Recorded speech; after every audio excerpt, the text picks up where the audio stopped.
Hello student, তোমরা সবাই কেমন আছো? আশা করি ভালো আছো। এখন আমরা প্রশ্ন দেখি 23.2 এর 8 নম্বর অঙ্কটা শুরু করব।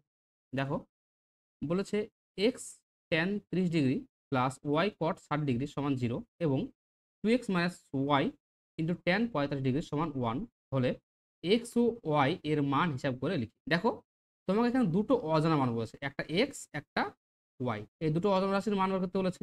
আবার দেখো, এই দুটো অজানা রাশির মান বের করতে দেখো তোমাকে দুটো সমীকরণ দিয়েছে। দেখো, এই একটা সমীকরণ, আবার এই একটা সমীকরণ। কারণ তোমাকে যটা অজানা রাশির মান বের করতে বলবে তোমাকে ঠিক ততটাই সমীকরণ দেবে। তাহলে দেখো, এই সমীকরণগুলো কি আকার দিয়েছে? ট্যান কট দিয়ে দিয়েছে, আর আমাকে মান বের করতে হলে শুধুমাত্র এক্স আর ওয়াই। তা আমাদের কি করতে হবে?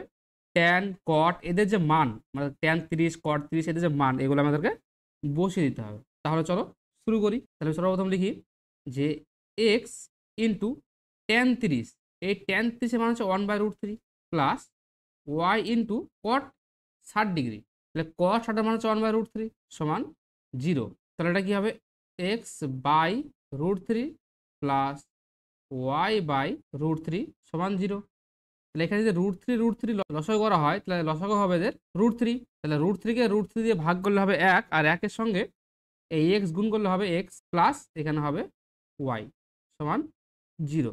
তাহলে হবে এক্স প্লাস ওয়াই সমান 0। এটা হচ্ছে 1 নম্বর। আবার দেখো এখানে কি বলছে, 2x মাইনাস ওয়াই ট্যান 45। তাহলে লিখছি আমি এটা 2x মাইনাস ওয়াই ট্যান 45 এর মান হচ্ছে 1, তাহলে ইন্টু 1 সমান 1। তাহলে হবে এটা 2x মাইনাস ওয়াই সমান 1। তাহলে এটাকে আমরা বলতে পারি 2 নম্বর সমীকরণ। দেখো, এখানে 1 নম্বর সমীকরণ পেলাম, এখানে 2 নম্বর পেলাম। দেখো, এখানেও এক্স আর ওয়াই আছে, এখানেও এক্স আর ওয়াই আছে, শুধুমাত্র ওয়াই এর আগে প্লাস আছে আর এখানে ওয়াই এর আগে মাইনাস আছে। আবার ওয়াই এর আগে এখানে কিছু নেই মানে 1 আছে, এখানে দেখো ওয়াই এর আগে কিছু নেই মানে 1 আছে। তাহলে ঠিকঠাক ব্যালেন্স হয়েই আছে। তাহলে আমরা যদি এই 1 নম্বর সমীকরণটা আর 2 নম্বর সমীকরণটা যোগ করে দিই তাহলে হয়ে যাবে।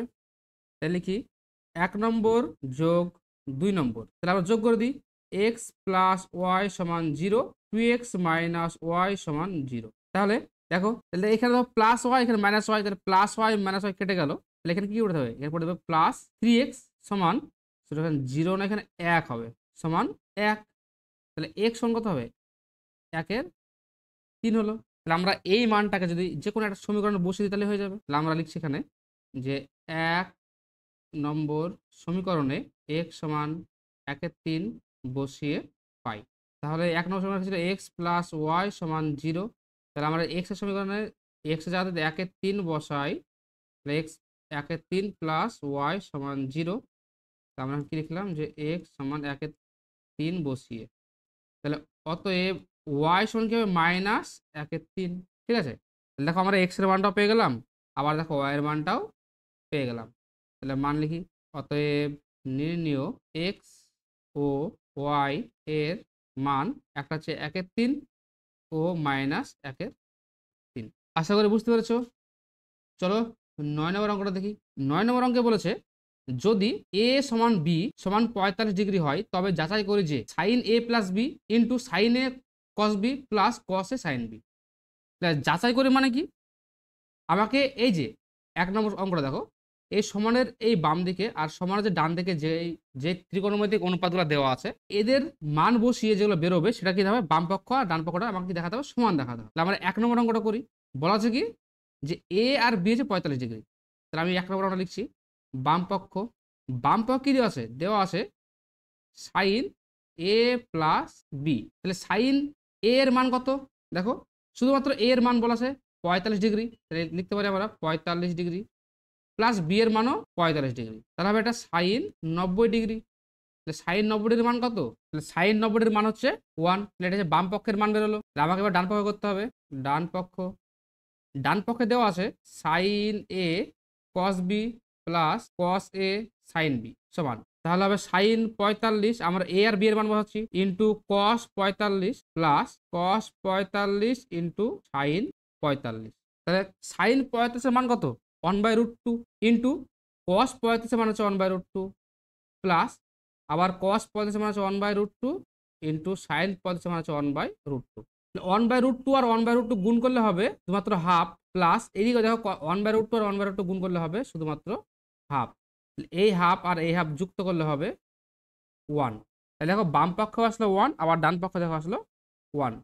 তাহলে লিখতে পারি আমরা যে বাম পক্ষ সমান ডান পক্ষ, প্রমাণিত। ঠিক আছে, তাহলে একইভাবে আমরা 2 নম্বর অঙ্কটা করছি। আমি এটা মুছে দিচ্ছি। দেখো 2 নম্বর অঙ্কটাই বাম পক্ষ কি বলেছে, cos a প্লাস বি। তাহলে আমরা মান বসাই। cos a এর মান কত 45 প্লাস বি এর মান হচ্ছে 45। খুব সহজ অঙ্ক গুলো দেখো। তাহলে হবে cos 90, তাহলে cos 90 এর মান কত 0। এটা আর বাম পক্ষ হয়ে গেল। ডান পক্ষ বলা আছে cos a cos b minus sin a sin b। তাহলে আমরা লিখি cos 45 ডিগ্রি ইন্টু cos 45, তাই তো, কারণ a আর b এর মান সমান সমান, মাইনাস sin 45 ইন্টু sin 45। তাহলে cos 45 এর মান হচ্ছে 1/√2 ইন্টু 1/√2, sin 45 এর মান হচ্ছে 1/√2, 1/√2 ইন্টু 1/√2। তাহলে গুণ করলে হবে হাফ মাইনাস হাফ। তাহলে প্লাস হাফ আর মাইনাস হাফ যদি কেটে যায় তাহলে কি পড়ে থাকবে, শূন্য পড়ে থাকবে। তাহলে দেখো বাম পক্ষতেও শূন্য আসলো, আবার ডান পক্ষতেও শূন্য আসলো। তাহলে বাম পক্ষ ডান পক্ষ কি সমান, অতএব বাম পক্ষ সমান ডান পক্ষ, প্রমাণিত। আমরা এই নহের দাগের যে অঙ্কগুলো শিখলাম এগুলো কিন্তু অঙ্ক না, বুঝতে পারলা। এটা হচ্ছে একটা ক্লাস 11-এর, তোমরা যে ত্রিকোণমিতি পড়বা, কেউ যদি তোমরা সায়েন্স নাও তাহলে 11-এ কি পড়বা দেখবা, ত্রিকোণমিতিতে এটা একটা সূত্র, সাইন এ প্লাস বি সমান সাইন এ কস বি প্লাস কস এ সাইন বি। আবার কস এ প্লাস বি সমান কস এ কস বি মাইনাস সাইন এ সাইন বি। এটা একটা সূত্র, যেটা ক্লাস 11-এর সূত্র সেটা ক্লাস 10-এর অঙ্ক। এটা এটা হচ্ছে একটা মজার ব্যাপার, বুঝতে পারলা। তো আশা করি এই অঙ্কটা বুঝতে পেরেছো তোমরা। ভিডিওটি ভালো লাগলে চ্যানেলটিকে সাবস্ক্রাইব করে দিও এবং ভিডিওটিতে লাইক দিয়ে দিও, আর পারলে তোমার ফ্রেন্ডদের মধ্যে ভিডিওটিকে শেয়ার করে দিও। ধন্যবাদ।